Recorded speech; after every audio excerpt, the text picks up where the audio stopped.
Hello friends, welcome to খেল দুনিয়া। ভিডিওর শুরুতেই জানাবো যে ফুটবলের জন্য আজ একটা কালো দিন, কারণ আগামীকাল মোহনবাগান ভার্সেস ইস্টবেঙ্গল ডুরান্ড কাপের ডার্বি যে অনুষ্ঠিত হওয়ার কথা ছিল, সেই ডার্বি কিন্তু ক্যান্সেল ঘোষণা করা হয়েছে। এটা তোমরা অনেকক্ষণ আগেই জেনে গেছো। তো এখানেই প্রশ্ন উঠছে যে ক্যান্সেল হওয়ার কারণ কি। তো যে কারণটা কিন্তু ডুরান্ড কমিটির সামনে এনেছে সেটাও কিন্তু খুবই হাস্যকর। সেটা হচ্ছে পর্যাপ্ত পুলিশ দিতে পারবে না।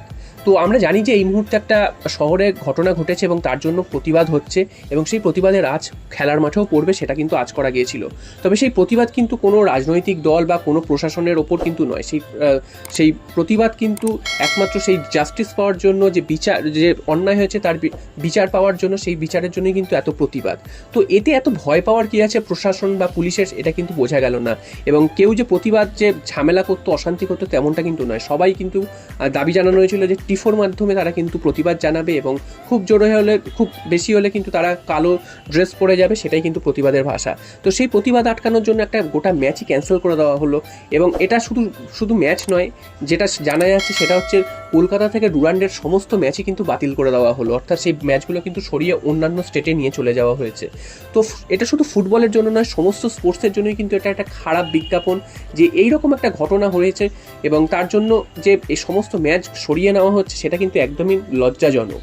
কারণ এই সময়ে যদি এরকম ম্যাচগুলো সরিয়ে নেয়, তাহলে বুঝতেই হয় যে পুলিশ প্রশাসন বা বাকিদের ব্যর্থতার জন্যই কিন্তু এই ঘটনা ঘটেছে, এবং এই ম্যাচ কিন্তু সরিয়ে নেওয়া হচ্ছে। এবং ফুটবল প্রেমীরা কিন্তু প্রচণ্ড রকমভাবে রেগে গেছে, এবং তারা কিন্তু এর প্রতিবাদে আগামীকাল 4টে থেকে কিন্তু সল্টলেক স্টেডিয়ামের মেন গেটের সামনে বিক্ষোভ প্রদর্শন করবে। সেটা মোহনবাগান হোক, ইস্টবেঙ্গল হোক, প্রত্যেক সমর্থকটাই। এবং সেখানেও কিন্তু একটা বিরাট একটা প্রতিবাদ মিছিলের আয়োজন করা হয়েছে, এবং সেখানে জড়ো হয়ে তারা কিন্তু প্রতিবাদ জানাবে। তো এখানে প্রশ্ন হচ্ছে যে এই যে বাতিল করার ঘোষণাটা, এই ঘোষণাটা তাহলে আগেই করতে পারতো।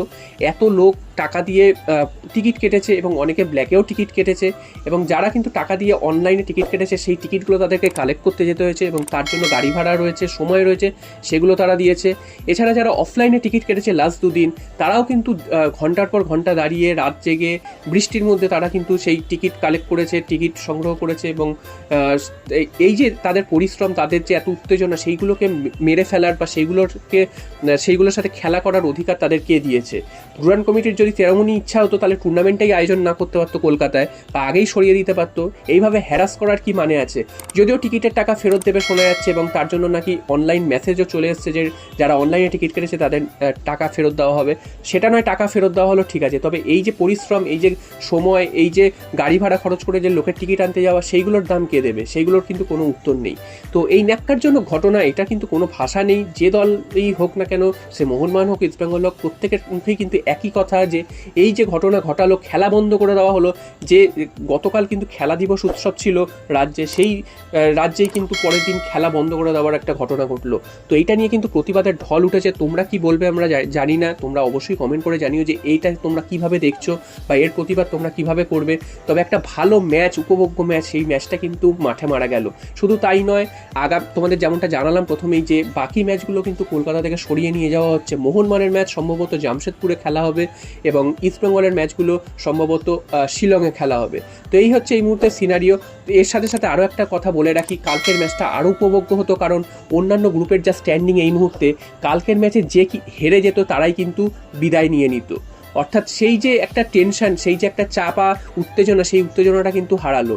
যে কোন দল, যদি কোনো দল হেরে যায় তারা কিন্তু বিদায় নেবে, তাহলে কিন্তু তারা তুল্যমূল্য লড়াই করবে, সেই জিনিসটাই কিন্তু সমর্থকরা উপভোগ করতে পারলো না।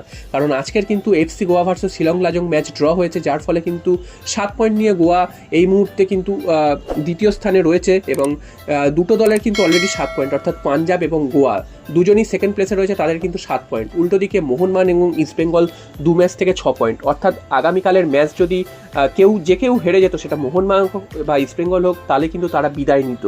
তো অর্থাৎ বুঝতেই পারছো কালকের ম্যাচটা কতটা গুরুত্বপূর্ণ ছিল। এবং গোয়াও কিন্তু একটা অন্যায়ের শিকার হলো বলাই যায়, কারণ যে ম্যাচটা হচ্ছেই না সেই ম্যাচে 1 পয়েন্ট দিয়ে মোহনবাগান এবং ইস্টবেঙ্গলকে হয়তো তুলে দেওয়া হলো। এই দিক থেকে হয়তো তারা পিঠ বাঁচানোর জন্য এই সিদ্ধান্তটা নিয়েছে।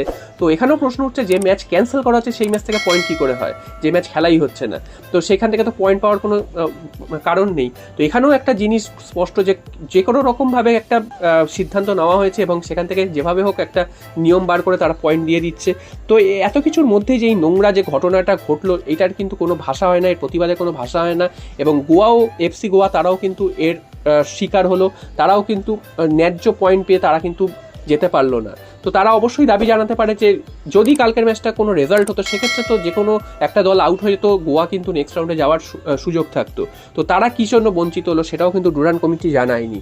তবে আগামীকালের ম্যাচ যেহেতু খেলা হচ্ছে না, তাই জন্য যেটা জানা যাচ্ছে 1 পয়েন্ট করে দুটো দলকেই দিয়ে দিচ্ছে, অর্থাৎ ইস্টবেঙ্গলও 7 পয়েন্ট, মোহনবাগানও 7 পয়েন্ট। মোহনবাগান গ্রুপ চ্যাম্পিয়ন হয়ে কিন্তু পরবর্তী রাউন্ডে যাচ্ছে এবং ইস্টবেঙ্গলও কিন্তু সেকেন্ড রানার্স আপ হয়ে কিন্তু দুটো দল যে রানার্স আপ দুটো দল যাবে সেইখানে কিন্তু ইস্টবেঙ্গল সেকেন্ড হয়ে তারাও কিন্তু পরবর্তী রাউন্ডে যাচ্ছে। এফসি গোয়া তারা ন্যায্য পয়েন্ট পেয়ে তারা কিন্তু বিদায় নিচ্ছে। তো ইস্টবেঙ্গল কিন্তু নেক্সট রাউন্ডে খেলবে শিলংয়ে, আমি তোমাদের যেমনটা জানালাম, এবং মোহনবাগান খেলবে জামশেদপুরে, এবং বাকি ম্যাচ যেসব ফাইনাল, সেমিফাইনাল, কোয়ার্টার ফাইনাল হওয়ার কথা, এগুলো সমস্ত ম্যাচ কিন্তু কলকাতা থেকে সরে যাচ্ছে। তো তোমরা এই বিষয়টা কিভাবে দেখবে তোমরা অবশ্যই কমেন্ট করে জানিও, এটার তো কোনো ভাষা হয় না। এবং আগামীকাল তোমরা কে কে এর প্রতিবাদে সল্টলেক স্টেডিয়ামে যাচ্ছ সেটাও কিন্তু তোমরা অবশ্যই জানিও এবং কমেন্ট করে জানিও। এবং দেখা যাক শেষ পর্যন্ত ডুরান্ড কমিটি আর অন্য কোনো ডিসিশন নেয় কিনা। তবে ডার্বি তো ক্যান্সেল হয়ে গেছে, যদি বাকি ম্যাচগুলো আবার কলকাতায় করানোর একটা ব্যবস্থা করে তাহলে কিন্তু কিছুটা পিঠ বাজবে, তা না হলে কিন্তু তাদেরও কিন্তু লজ্জাটা শেষ থাকবে না। তো দেখা যাক শেষ পর্যন্ত কী হয়। এরপর যদি কোনো আপডেট আসে তোমাদের কিন্তু অবশ্যই